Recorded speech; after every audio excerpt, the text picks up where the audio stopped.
Welcome back. Here's our Tri-State Office Finisher tweet of the day. Look at this. Sean McVay, Matt LaFleur, and Kyle Shanahan on the same coaching staff, and now they're all in the NFC divisional round of the playoffs. How about that? That's under Mike Shanahan when he was at Washington. Chris, real quick, interesting matchup. Cincinnati, Tennessee in the AFC, Buffalo, Kansas City, and then you have San Francisco, Green Bay, Rams, Tampa Bay. Which of these four games do you think will be the most compelling?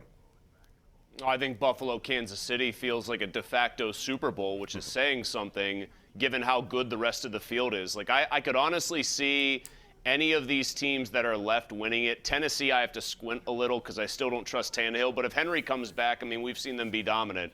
Mahomes, Allen, though, I didn't even look to see what the over-under is at.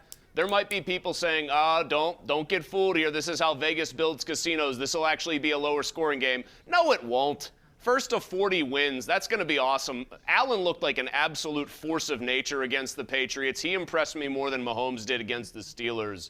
I think that is going to be, has the potential to be one of the best playoff games we have seen in a very long time. And it's very rare that you're going to get a battle of two teams that one just came off a game in which they scored on 7 consecutive possessions with touchdowns, and then the other 6 consecutive possessions with touchdowns. But that's what you got. It should be fascinating to watch. We got a lot of callers. Let's get to them. Dan in Mount Lebanon. Go ahead, Dan. Hey, Bob. How you doing? What's up, Dan? Hey, you and Chris, I got 4 picks for you. I like Cincinnati plus the 3.5. I like Green Bay over, and then I like Buffalo, and I also like Tampa Bay.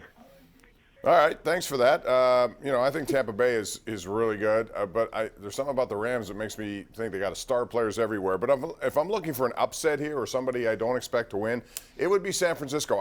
Green Bay is tough. I know how good Rodgers is at Lambeau, but there's something about that San Francisco defense that really has impressed me the last 4 weeks, especially against Dallas.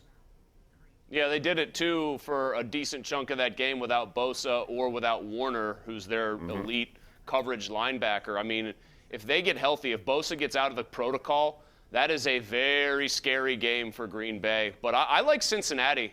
I mean, we don't know for sure if Derrick Henry is going to play in that game, Bob. So he said Cincy plus the 3.5.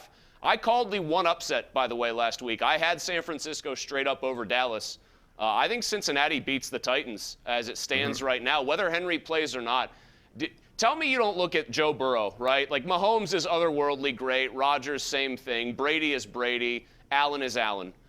Don't you look at Joe Burrow and you see the look in that guy's eye when he gets going? It's the closest thing that I've seen to Brady, like prime, scary Brady, since prime, scary Brady. I mean, he looks like he is going to be a massive problem in the AFC North for what? A decade plus? You would think, yeah, especially after going through a rotten first season, which featured surgery and that horrific hit to the knee. I couldn't tell through his eyes, though, because of those sunglasses. I couldn't figure out what I was looking at there, although he got a lot of Twitter play on that one.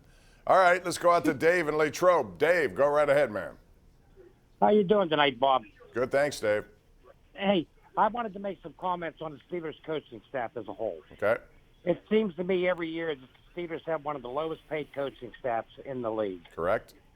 And you have all these guys, and you look at the season as a whole, and I can't understand how Mike Tomlin can sit there at his news conference and not be critical of any of these guys, considering that by the looks of what they put on the field, there couldn't have been any coaching.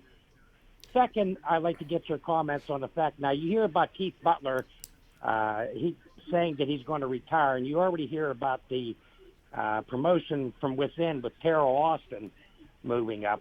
And my point of all this is we've tried this so many years in the past, and yet none of these guys have done anything.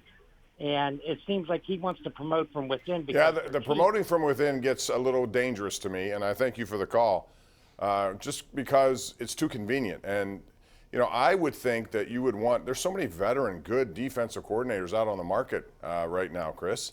I got to believe they're going to look everywhere. They should, at least, before they do anything. And that includes offensive line coach, too. They may like Chris Morgan, fine, but I think they owe it to themselves to look around. Yeah, Tomlin's saying, hey, we always like to look inward and compare it with external candidates, excuse me. That's fine. It's just that they continue to pick the internal guy.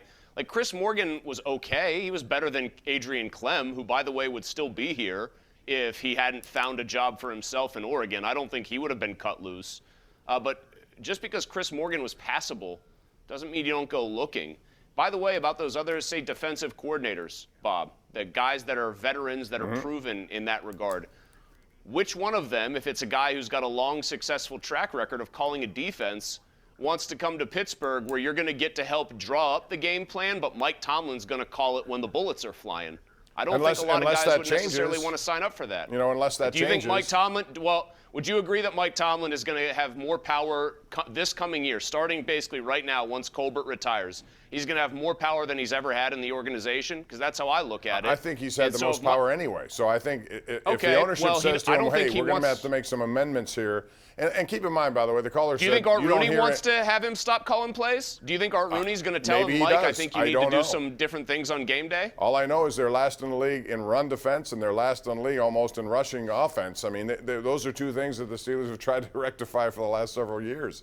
So something's got to give at some point. By the way, his press conference is typically on the day after a game or whatever. You're not going to get anything other than some obvious stuff. And, you know, the rest of it will come later. I wouldn't be surprised later this week we hear some news.